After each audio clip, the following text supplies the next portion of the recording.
Hello, everybody, and welcome to our first business support webinar for 2024. As I hope you know by now, we are here to talk about Closing Loopholes Act that was passed late last year. So I've just let a couple more people through, so we're getting everyone come through. So welcome. We're really excited to kick off our business support webinar series for 2024, and with our favourite topic, employment law. Luckily for us, there's always a lot to talk about in this space. And as most of you know, while we're here today, there was some things that got hurried through late last year. So for you, those of you who don't know, I'm Sarah Capello, and I'm a partner in our commercial team here at Hunt & Hunt. I have a passion for employment law, and so focus on that within my area, but I otherwise have a general commercial practice. So really focusing on business owners and ways that we can support businesses. So first, I'd like to acknowledge the traditional owners on the land on which we are today. I'd also like to pay my respects to elders past and present.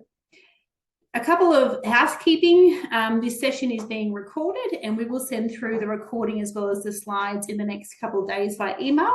You're welcome to reach out to us if you've got any questions, but I will have an opportunity to answer those questions throughout this presentation.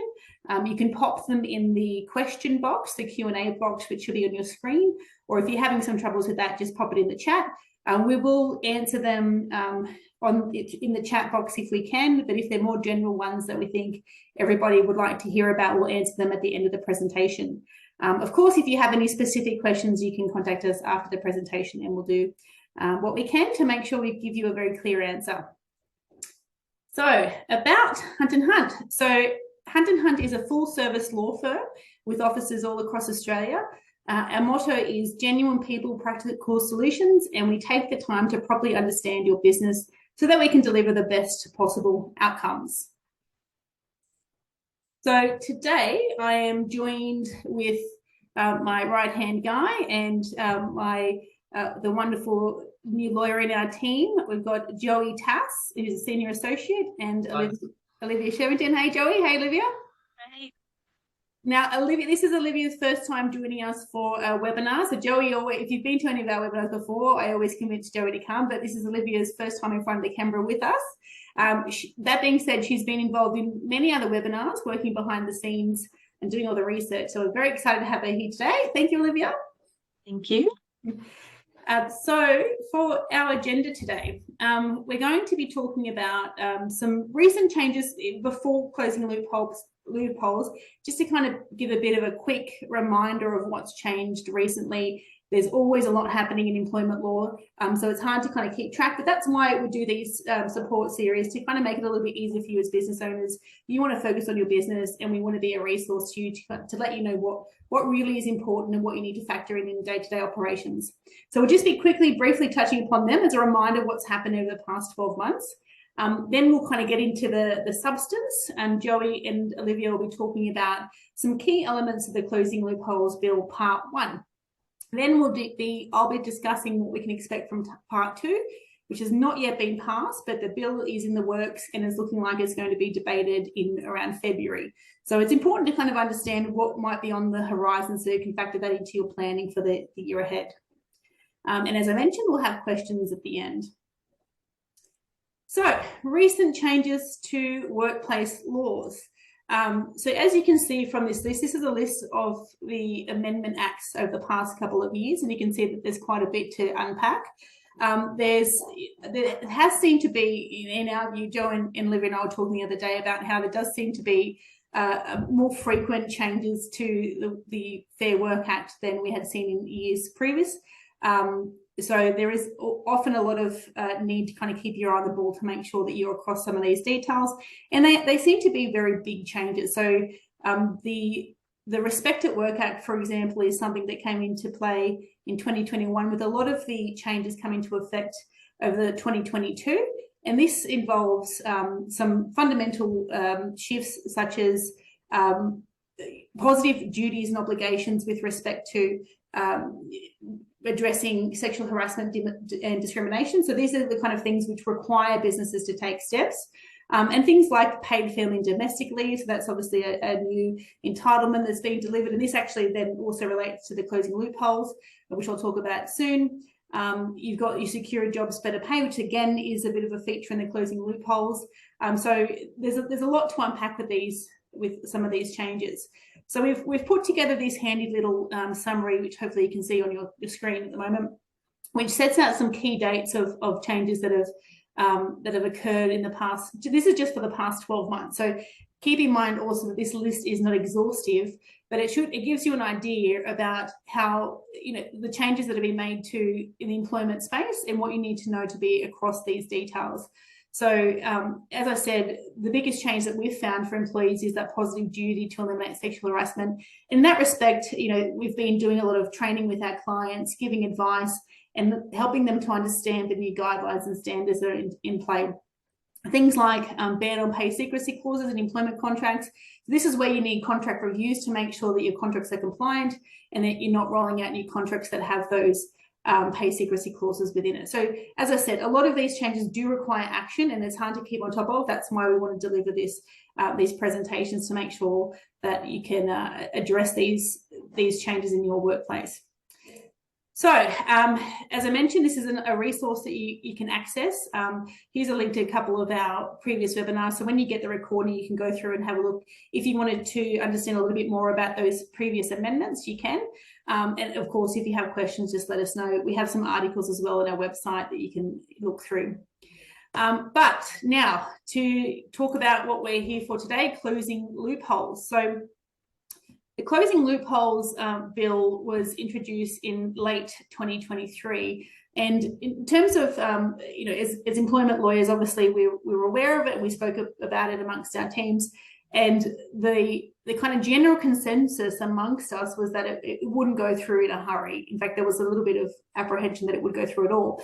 And that seemed to be, we were very surprised when we found out in early December that the bill had been passed. But what actually happened, it was split into two parts. Obviously, we have part one, which we're talking about now, and part two, which is still in the process of being debated. Now, how it got through, it was 11th hour deal that was struck with some independents, but they carved out the more controversial parts of the bill and left in the less controversial parts. So a lot of the introduction of new areas are things that do kind of close the loopholes, which we'll talk about. That's the common theme, and hence the title, Closing Loopholes.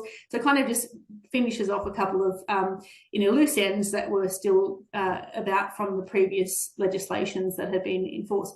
So the act is now in force, but there are some kind of key dates that we'll talk about of when you need to know when you have to take certain steps.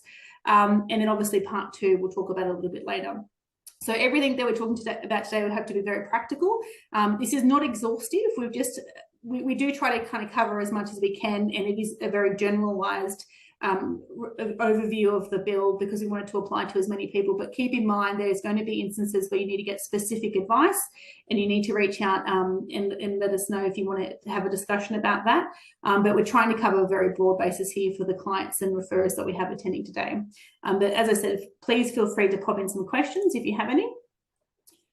So what are the changes? So we've broken it down into 6 key changes. And as I said, this is not an exhaustive list, that there's a couple of little ones that you might want to be aware of. But with respect to the clients that we have here and the referrers we have here, these are the 6 key ones to be aware about. We think the biggest ones to address are points 5 and 6, which is the workplace delegates' rights and the criminalisation of wage theft, which has been a really hot topic, particularly in the media of late, where you have often large companies who are accused of wage theft or underpayments. So the government is really focusing upon those areas to try to prevent that from happening, so that there's no more underpayment. So that there's some things you need to be really across. The first 4, though, I mean, they're very important, but as I said, they're closing the loop on a couple of things that just needed a little bit of extra tidy up from the previous amendments. And Olivia is going to be talking about them, and then Joey will expand upon the workplace delegate rights and criminalising intentional wage theft. We will talk a lot about how we think it applies to businesses in a general sense, and also what you need to do immediately after this to make sure that you're compliant. So we always aim to be very practical here, so you can walk away knowing what your next step is going to be.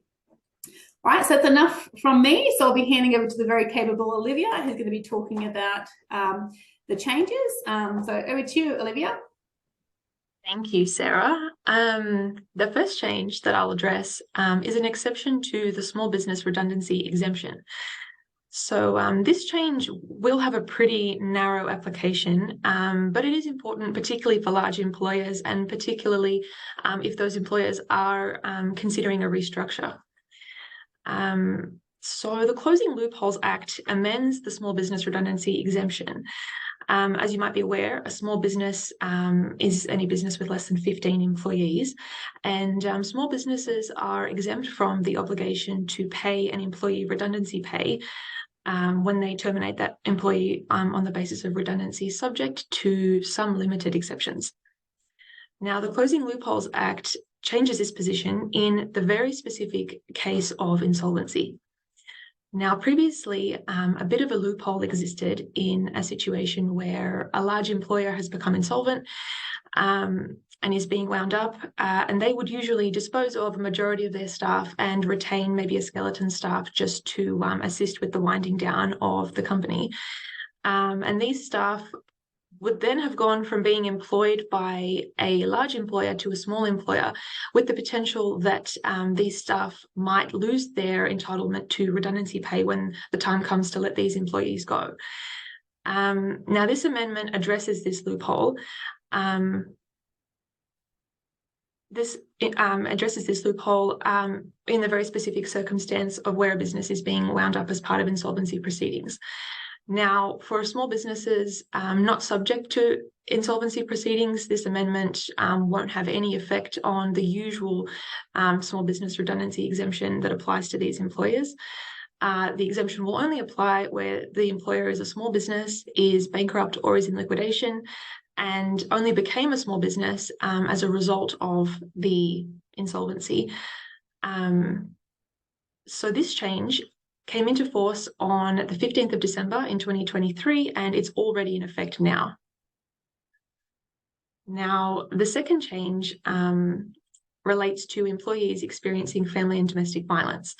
Now, in recent times, we've seen the government's greater focus on protections for employees experiencing family and domestic violence. As Sarah mentioned previously, in 2022, we saw the introduction of 10 days of paid leave for employees experiencing family and domestic violence. And now with the Closing Loopholes Act, we've seen the introduction of an employee's subjection to family and domestic violence as a protected attribute under the Fair Work Act. Now, this means that employers cannot be discriminated against on this basis, and an employer cannot dismiss or otherwise take any adverse action against an employee where part of the reason for that adverse action is that employee's subjection to family or domestic violence, or that employee exercising a workplace right by taking that family and domestic violence leave. Now, in terms of what employers need to do, it is important that employers are aware of this change and refrain from taking adverse action against a current or prospective employee because of that person's subjection to family and domestic violence. If we could just have this slide, thank you. Examples of adverse action include dismissing an employee, deciding not to hire a prospective employee, discriminating between or against existing employees, and also reducing an employee's hours or shifts, or otherwise taking adverse action against their employment. Now, where an employer has any knowledge about an employee being subject to family and domestic violence, they must exercise caution in respect of any proposed change which might amount to adverse action. As an employer, you should seek the proper legal advice before taking any such action, just to ensure that there is a lawful basis to take that action, just to minimise your exposure to any potential claims, particularly a general protections claim. Employers will also need to ensure that they have sufficient evidence of the lawful basis of the decision to discharge that reverse onus that arises under the general protections provisions. Now, again, this change came into effect on the 15th of December last year, and it's already in force now, so it's important that employers are getting the right advice now. Another change relates to the Commonwealth Work Health and Safety Act. The Act introduces a criminal offence of industrial manslaughter into the Commonwealth Work Health and Safety Act. Now, industrial manslaughter is already criminalised in a majority of Australian states and territories. I believe the Minns government has already indicated their intention to introduce a bill that would introduce criminal industrial manslaughter into New South Wales later this year. But for now, the Federal Work Health and Safety Act only applies to Commonwealth departments and agencies, federal public authorities, and non-Commonwealth licensees. So it's probably not going to have much of an application for a majority of employers. So I won't spend much more time on this one. But for those captured by the Commonwealth Act, it is an important change just to be aware of. And now on to the next change. This change relates to labour hire and the government's new same job, same pay policy. Now, labour hire, as you might be aware, is where you have one company, company one, which is the host employer, and they contract with, that's a labour hire provider, and they contract with a host employer, company two, and they will then, company one will then supply labour to company two to work in company two's business. Let me start again. Labour hire is when you've got company one, host employer, and company two, the labour hire employer. And company two will supply labour to company one to work in company one's business. Company two will remain the employer for those employees, even though they're working in the host's business. Now, this change will apply only to a certain subset of labour hire employees. These changes will only apply where the labour hire employer is supplying employees to a host employer, which is covered by an enterprise agreement. So this change, therefore, will probably, again, have a pretty select application.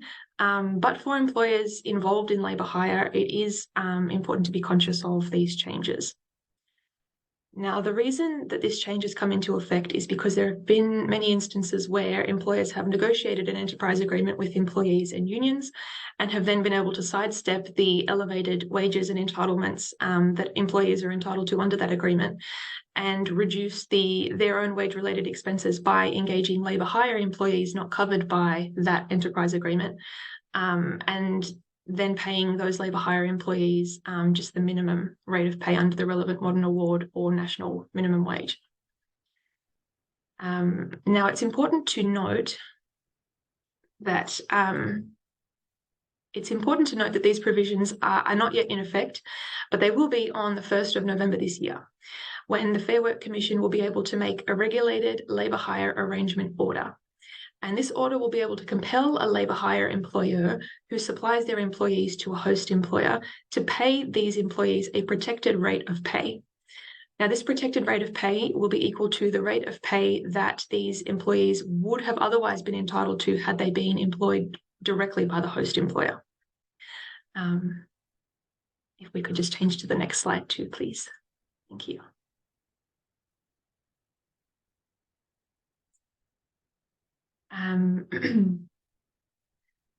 Next slide, please. Thank you. An employee, a host employee, a host employer or a relevant union can apply to the Commission to make one of these orders, and the Commission would then need to consider whether it's fair and reasonable in the circumstances prior to making that order. Now, the Act does carve out an exception for labour hire employees supplied to hosts on a short-term arrangement.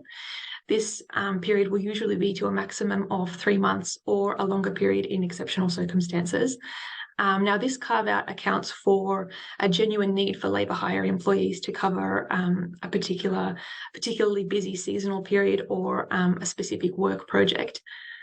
And labour hire employers will not be subject to these same job, same pay obligations with respect to employees that are engaged for such short-term periods. Now, the Closing Loopholes Act also introduces a corresponding obligation on host employers to share information on how that protected rate of pay is calculated.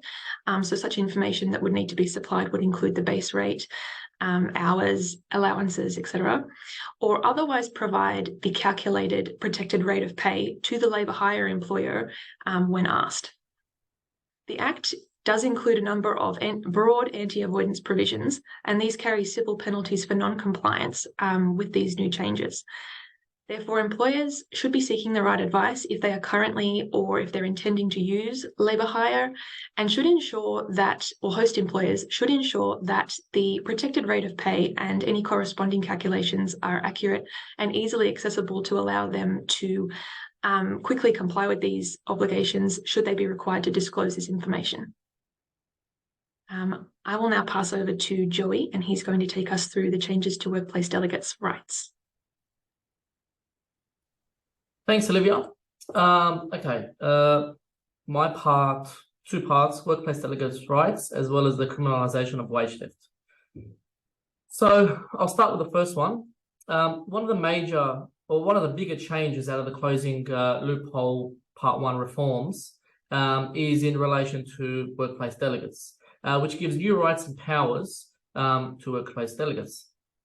What is a workplace delegate? Well, a workplace delegate is an employee within the business who forms part of an employee organisation and who is either elected or appointed to be a representative within that workplace. So employee organisations typically include unions and other registered organisations. So what these changes mean is that the workplace delegate will now be entitled to represent both employees who are part of the union, as well as anyone else within the workplace who is an employee that is eligible to join the union within the workplace. So it impacts a broad range of people. Of course, no employee is compelled to have a workplace delegate represent them if they don't want. And any such employees can, as usual, have their own support persons as they choose, or even in, other circumstances, they can appoint a lawyer to represent them if they want. So the representation that workplace delegates are entitled to provide is in relation to employee industrial rights. So this isn't actually defined, but it is broad. It can be anything from pay disputes to rostering issues to hours of work to penalty or overtime rates, or even flexible work arrangements. Yeah. Next slide, please.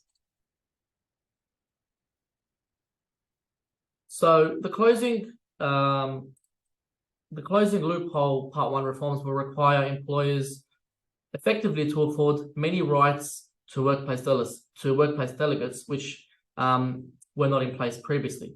And these include things such as the right to represent.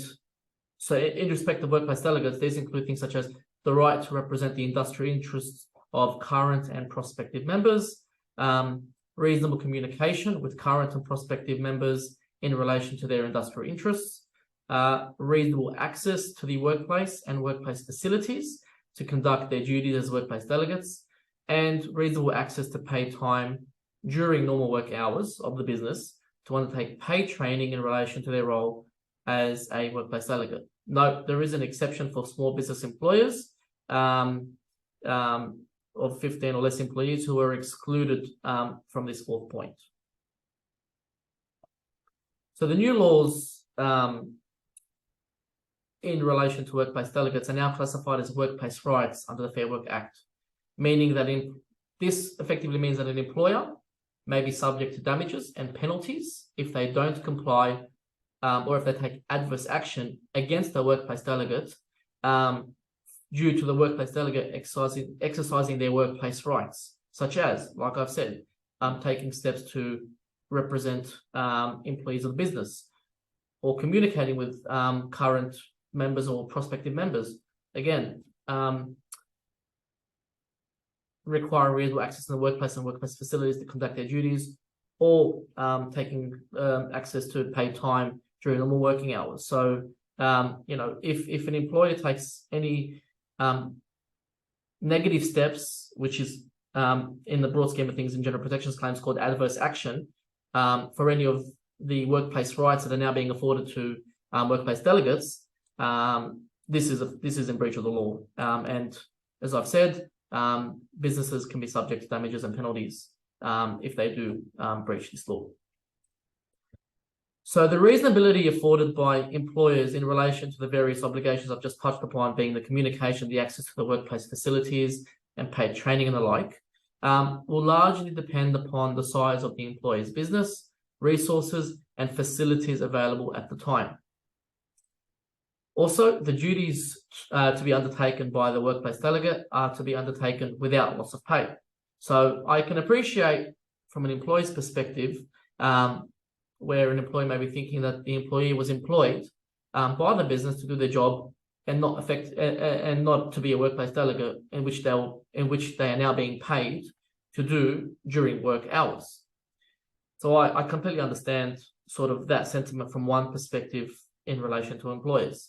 However, this is a reality of the situation that has been created by the Closing Loophole Part 1 reforms, which means that any elected workplace delegates have these extra responsibilities and they must be afforded the reasonable time and the facilities to undertake such duties should they desire to do so, and if there's any employees that require their representation, and this is all done without loss of pay.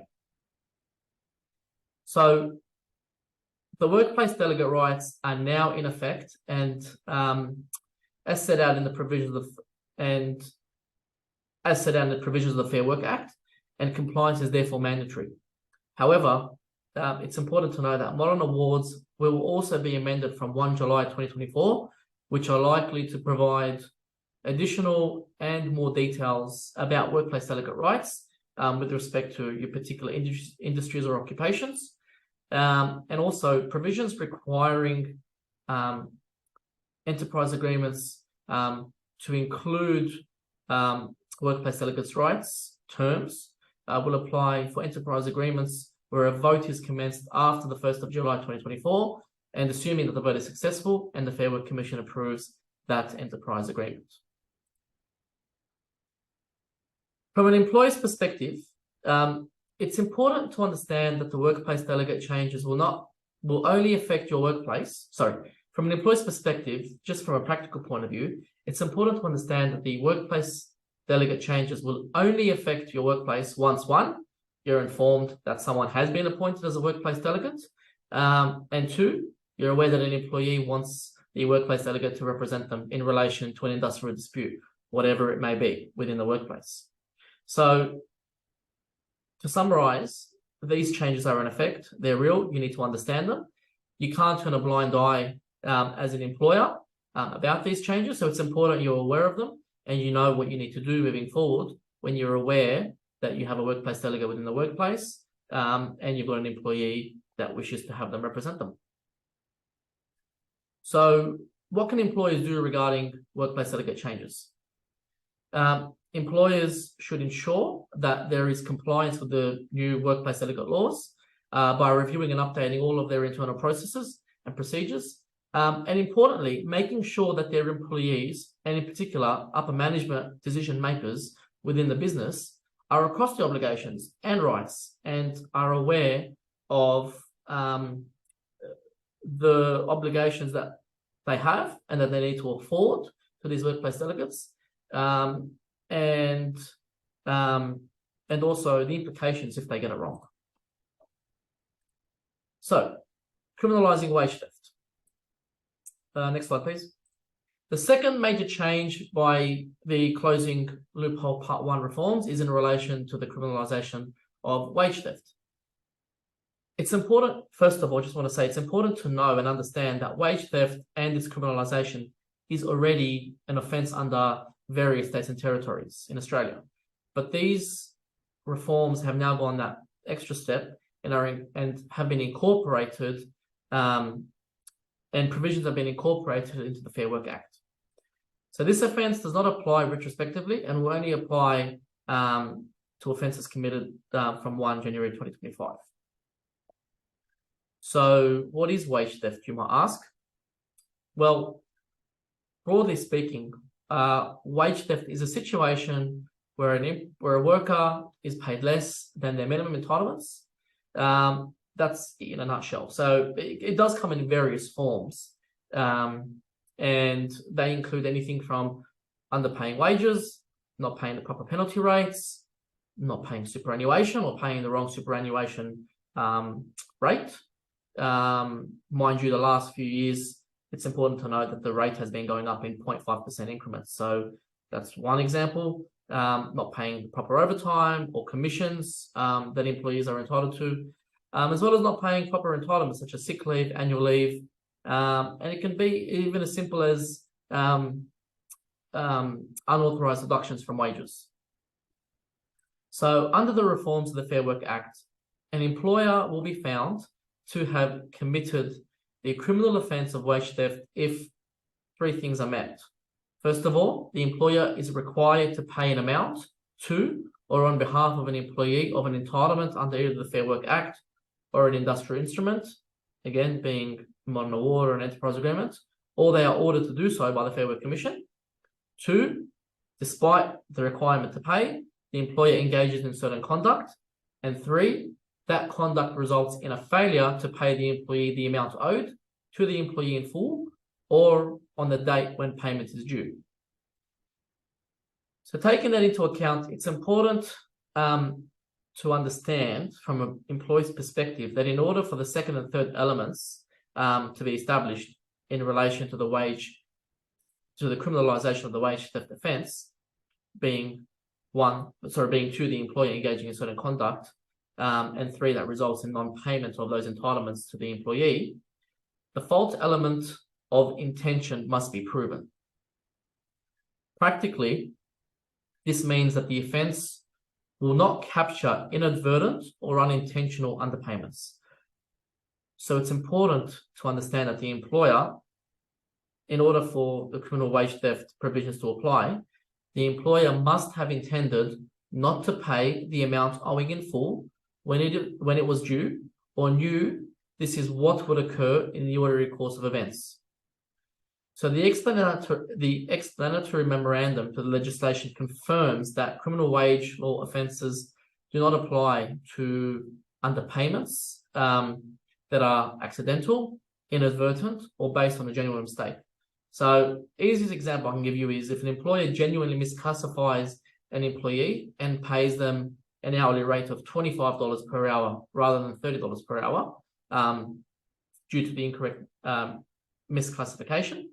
The resulting failure to pay, the higher rate of $30 per hour is not intentional and would not be caught by the criminalisation of wage theft provisions.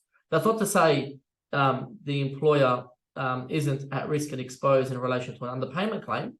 That's still on the cards, but it's more so they won't be prosecuted under these criminalisation of wage theft provisions because in this circumstance, it's an error rather than an intentional conduct taken in order to avoid paying these entitlements. So the potential penalties for wage theft under the new reforms in the Fair Work Act include imprisonment for up to 10 years, fines of up to $1,565,000 for individuals and up to $7,825,000 for body corporates, or a combination of a imprisonment and a fine. So as part of the criminalisation of wage theft reforms, the Fair Work Ombudsman has been given broad powers to enter into this thing called cooperation agreements with persons who have possibly committed wage theft and have self-reported non-compliance. So this thing called cooperation agreements is at the discretion of the Fair Work Ombudsman, whether it wishes to enter into this agreement. And there are numerous considerations that they'll take into account, which I won't address here, but there are various things that they do consider, being the Fair Work Ombudsman, if they want to enter into a cooperation agreement with a person who's self-reported.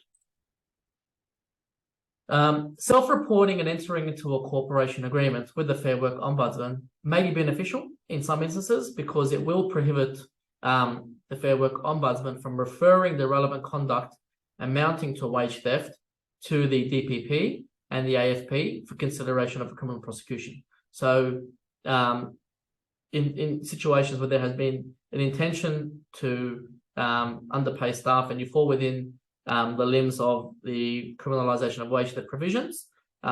This mechanism allows you to self-report, put your hand up, and in those instances, if it's accepted by the Fair Work Ombudsman and you do enter into a cooperation agreement, then you will avoid consideration for criminal prosecution. However, it's important to understand that the cooperation agreement only relates to criminal offences. So the Fair Work Ombudsman is still not prevented from commencing civil proceedings against any party to the cooperation agreement in relation to the underpayment. So it just would save a person from being criminally prosecuted. But the civil provisions and civil proceedings can still be taken against you. It also doesn't prevent the conduct engaged by another person that the Fair Work Ombudsman becomes aware of during this process of self-reporting from being referred to the DPP and the AFP for prosecution. Also, as part of the reforms, a voluntary small business wage compliance code will be established. Compliance with this code is targeted at small businesses, and it will mean that small businesses will avoid criminal prosecution if they are found to have underpaid their employees, if they comply with the small business code. Although again, it doesn't prohibit the Fair Work Ombudsman from instituting civil proceedings in relation to any wage theft against the small business. The voluntary code is in the process of being developed, which I understand will be rolled out towards the end of this year. So, having considered, what wage theft is, instances in which wage theft, which an employer may fall under the criminalisation of wage theft provisions, what can employers do in light of these changes that have been added into the Fair Work Act, one would ask. So firstly, I would strongly urge any employers considering self-reporting to the Fair Work Ombudsman to get legal advice before doing so. Like I've said, the criminalisation of wage theft provisions must be intentional, and situations of inadvertent mistakes are not covered by these new provisions. So you may think that you fall under these new wage theft criminalisation provisions and you self-report, when in fact you may not, and you don't want to put yourself in that situation if you can avoid it in the first place.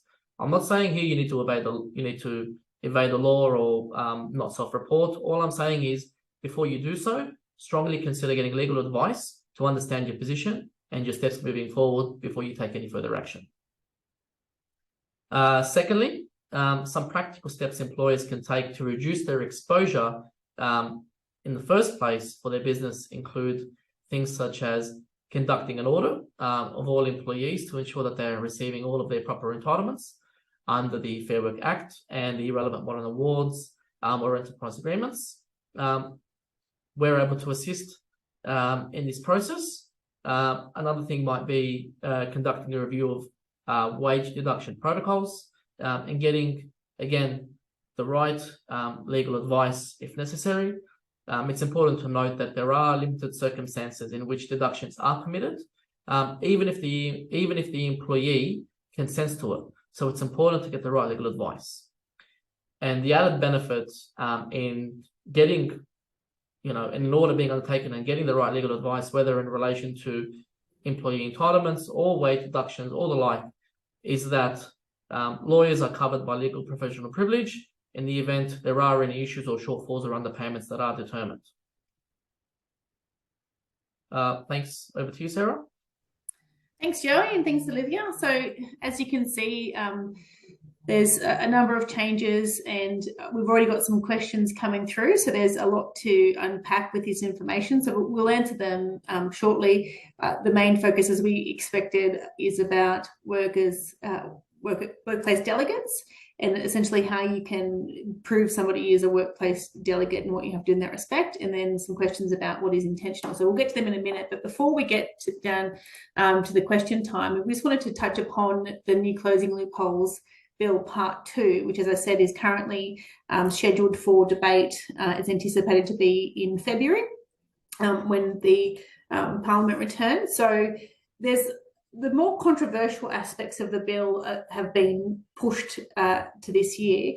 And the one that, the sense I'm getting from what I'm reading online, so in media and in with more commentary articles, is the most controversial part is the definition of casual employees and also of employment. So the very brief history of the definition of casual employment is it was, as part of the 2021 amendments, casual employment was defined, and there's now a focus on what is the contractual terms between the parties. So it is very relevant what you've got in your employment contracts when you've got casual employees to define them as casual employees. And then, of course, there is a test that talks about no firm advanced commitment to ongoing work. What the proposed bill is suggesting to do is to revert back to that multi-factor test, which will remove the focus on the contractual element between the parties and go back to what it might look like. So there is some concerns that might create a little bit of ambiguity when you're employing someone. There's that less certainty. But as against that, the arguments in support of the bill, and we're not saying that we have we're in support or not in support, we're just identifying the pros and cons that people are talking about, is that that casual employees are often an area where it can be potentially exploited, and giving workers more job security is really what the bill is hoping to achieve. So you've got a workforce of casual employees which is in the millions, and a number of those people would like to become permanent. So there is the possibility that definition is going to be revert back to that original definition, which the concerns in that respect are that it would be potentially contrary to an established High Court decision. But it also then potentially creates a situation where the worker can request to become permanent, and if provided certain criteria met, then that request will have to be met. So right now, there are certain obligations on employees to offer employment. So there's a casual conversion regime, which was introduced from memory in 2021. And we've got some more, is that right, Joe? Was it 2021? I don't want to put in the spot there, but it was a while ago. Maybe it was before that. But obligations to kind of turn your mind to the employees who comply with meet certain criteria, including regular systematic work, and then changing them to a more permanent structure. At the same with the definition of employees, and this is to kind of circumvent the exposures, or as I said, the loophole which we're talking about here is when there's some ambiguity, particularly with respect to independent contractors. So there is a huge focus. So casual employment is one of the focus, and the second biggest focus is on those independent contractors, and in particular in the gig economy space. So you're talking about your Uber Deliveroo drivers. So there is a lot of focus on trying to regulate that space and impose minimum standards. So the minimum standards will relate to a number of factors of the engagement, including with respect to how they are going to be appointed, certain rates of pay, and interestingly also the dismissal aspect. So it's looking at having a scheme which would be similar to an unfair dismissal scheme, where there's certain remedies that can be achieved if it's deemed to be an unfair dismissal. And in those instances, I'm not as familiar with some of the platforms, but sometimes dismissing the worker is as easy as turning off access to the system. So it's about trying to say, if that has occurred, was that fairly done, and what can be achieved as a remedy. There's increased penalty provisions, and also penalties that are going to be introduced for sham contracting, and as I mentioned earlier, those unfair contract terms for independent contractors. So the focus is on trying to then create something that's kind of more fair and stable for that huge area where you have those independent workers. So interesting space to be in. So we can, I'm sure we'll deliver another webinar once that kind of comes through. There's a lot of different interest groups who are coming to play in this. So I'm very interested to see how it's going to play out, and whether we're going to see a different kind of version of this bill come through in the end. But interesting times, as it always is in employment law. So, all right, we're up to the question portion. So we've got quite a few that have come through. So we might start with the workers delegation. So Joe, if you want to chime in here at any point, or Olivia as well, please do. Yep. chime in. So the first question I've got is, what documentation does an employee need to provide as evidence of their appointment as a workplace delegate? And do these provisions affect external union delegates?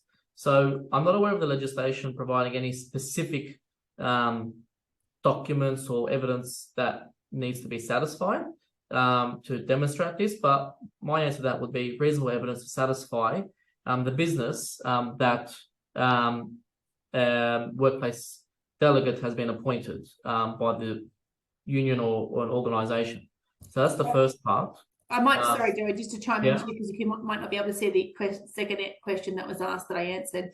There was a question about if an employee simply claims to be a workplace delegate, then what does the company need to do in that situation? An employee can't simply determine themselves to be a workplace delegate. It's got to be, there's a process involved. They have to be elected or appointed. So there's going to be documentation. The actual specific forms will potentially vary depending upon which union they're dealing with. Yeah, they have rules. Each union have rules which is put out to vote. So, and that's what I mean by similar. I haven't seen that answer, but similar to what you sorry, that's why I want to let you know. Yeah. You can't just put your hand up and say, I can understand people can really say, I'm a workplace delegate, I want to, do this and do that. But all I'm saying is that the reforms themselves don't specifically set out the evidence that needs to be required themselves. Yeah. So it would depend upon, you'd have to look at the specific union, but again, it's just a reminder that someone can't just claim I'm a workplace delegate, so you need to give me some time each week so I can get up to speed with training. It's not going to be as simple as that. Once it is obviously established, and then you want to roll out a reasonable program for them to undertake training. And again, what Joey touched upon earlier, the reasonableness will depend upon the size of the organisation. So if you have a small organisation, and we do see this occasionally, you can have organisations with about 50 employees where a union is involved. In those instances, I think it is quite onerous on the organisation, but that has occurred previously because typically unions are involved when you have quite a larger workplace. But for that organisation with the 50 employees, obviously that workplace delegate is going to get much less time for training and to fulfil the duty than someone who's got 5,000 employees. So it's that proportionate response. And in answer to the second part of that question, no, these provisions don't affect external union delegates. It's more so employees that are appointed as workplace delegates within the workplace that are afforded these rights. Yeah. So if there's any more questions on workplace delegates, please pop them in. Okay, we've got some more coming in. So the next one's on same job, same pay. So I'm going to try and group some of them in together to kind of answer that broadly. So the question about same job, same pay is if a company pays wages under awards, does that apply to the rate of pay the labour hire company must pay the labour supply to the company? So Olivia, if you're happy to answer this one. So you mentioned that it's only relating to EAs in place. So how does it apply if you don't have an EA and it's instead they pay under an award? Sure. So these changes, they have been very specific in their application, in that they only apply to organisations that have that EA in place. So where you've got a labour hire employer who is supplying employees to a host employer who employs their regular employees under a modern award, these provisions are not engaged at all. So how those employees are paid and have been paid prior to these changes coming in is how those employees will continue to be paid. And the second question on that, Olivia, while I've got you, is, and this is kind of, I think, more opinion based. So it's, do you think the same job, same pay laws will have, what impact will it have in reducing incentives for companies to use labour hire companies? I think this is the big issue, isn't it? Obviously, it is really closing up that loophole that was allowing these employers to kind of sidestep those enterprise agreements to, reduce their own wage-related expenses. So obviously, I think there's going to be a lot more the cost benefit of that option, I think, is going to certainly be a lot less attractive now. But and I think it also imposes, it makes those organisations that are trying to sort of undermine their workers in engaging labour hire employees to these host companies more accountable, and less like there's a, you can't stamp things out 100%, but there's less of a likelihood for these things to occur in circumstances where these employers are exposed to situations where they can be found out. Yeah, I think there's still other, sorry about that, there's still other aspects of labour hire companies which might be attractive to workplaces. It's not necessarily rate of pay. It could be for workplaces which have seasonal work, for example, where you have to increase and reduce the number of workers at short notice or on over time, and so that would avoid then redundancy payments and things like that. So there are genuine reasons for people employing labour hire companies, and obviously they have a very important purpose within our economy. It's just really to avoid that situation that Olivia described, where it's done as a way to circumvent the payment of a wage. So I think it will have an impact for those people who did have those intentions, but for others who genuinely have it for a purpose that is not exploitative in any sense, then I think that it won't impact those instances. Okay, so we've got a few questions about the domestic violence leave. So again, I'll try and group them together. So the first question, and this was maybe Liv, if you want to answer that while I then read the other questions, is how many days do you get per year? So employees are now entitled to 10 paid days per year. And the other question is, who determines whether domestic violence has been resolved and the worker no longer needs those paid leave days? So an employee can take in the family and domestic violence leave as long as they sort of inform the employer that that's what they're intending to do, and they can inform the employer even after they've started to take that leave. Now the employer can ask the employee for relevant evidence of family and domestic violence being the reason that they took that leave. And I think that the types of evidence that might be able to be requested can include like a statutory declaration, any documents issued by the police service, documents issued by a court, or any other domestic violence support service documents.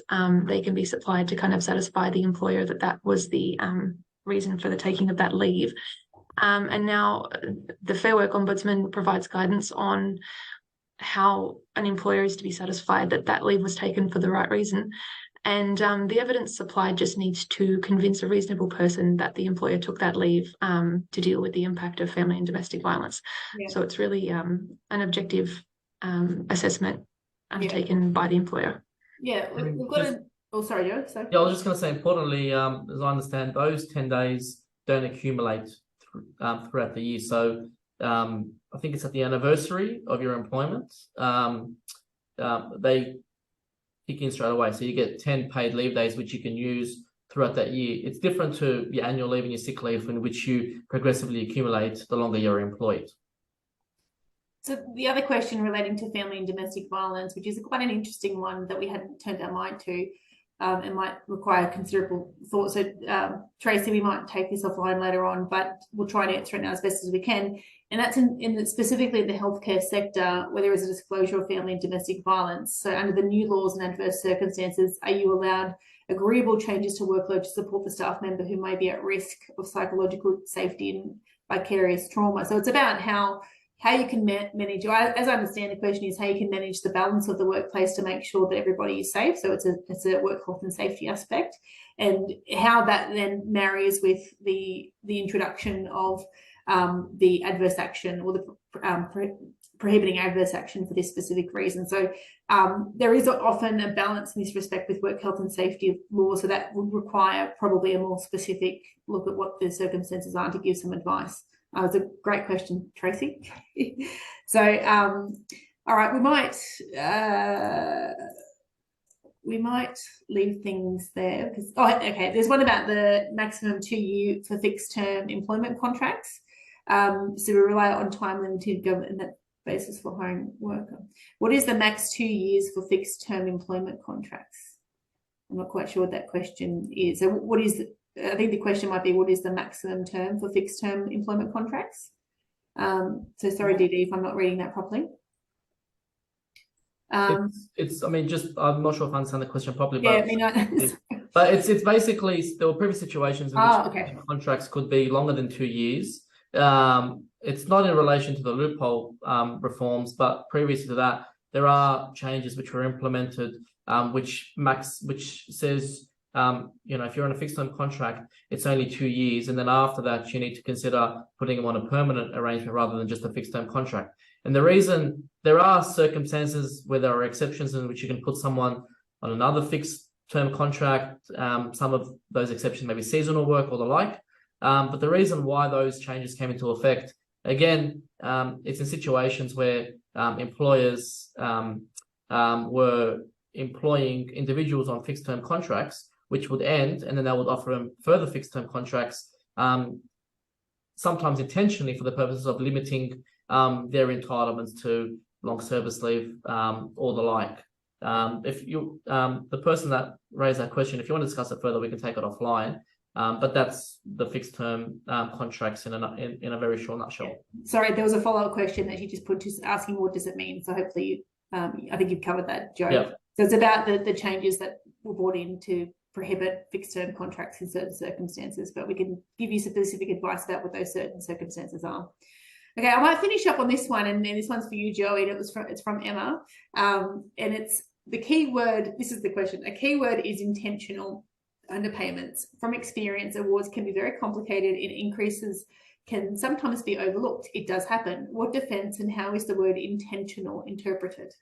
So you did talk about this in length when you talked about how things can be inadvertent and then opposed to intentional. So it's about what defenses you can raise if there is an accusation that there was an intention. Well, that's what I mean. So, I mean, the first thing is I completely understand and appreciate that awards are not easy to navigate. Sarah, myself, and Olivia regularly interpret modern awards. There's about 130 odd different modern awards, and they're not easy to read. And I completely understand that. You've got businesses, we're lawyers and we're interpreting these, and you've got businesses, small mum and dad employers, and the like, which may not understand them. Get the legal advice first of all, if you're not aware of any specific provisions or understand them. But the key thing in relation to the criminalisation of wage theft, as I said, is it needs to be intentional. So when the Fair Work Ombudsman is looking into these things and considering prosecution, they need to have the appropriate evidence in place that shows that you've got a system and you've conducted yourself as an employee, you've conducted yourself in a manner to intentionally have employees lose out on their wages. So it can be situations where things are done in a certain way to minimize the employee entitlements or not pay them or not provide them at all. So it's things such as errors or genuine mistakes or inadvertent situations where an employer has not intended to underpay staff but has done so in any event. Those aren't covered by the criminalisation. It needs to be strategically done, and I'm not going to. There is case law on this, and employers have been found out, but it needs to be strategically done with the intention of minimising or not paying employee minimum entitlements in order to fall under the criminalisation of wage theft provisions. Okay, so we might leave things there because we've just hit 1 o'clock. So I was just answering a couple more of the questions directly on there. So I'm sorry if we didn't get a chance to get to you, but as I mentioned, please do reach out to us after this. Our contact details, I'll just put them here, and you'll get them in the slides when we send them through.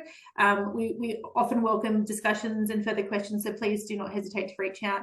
And we really appreciate you taking the time to join us today. We know your time is valuable, and we hope that you got something from this. And we will see you all again very soon once Closing Loopholes Part 2 comes into play. So thanks, and have a great day. Thanks, guys.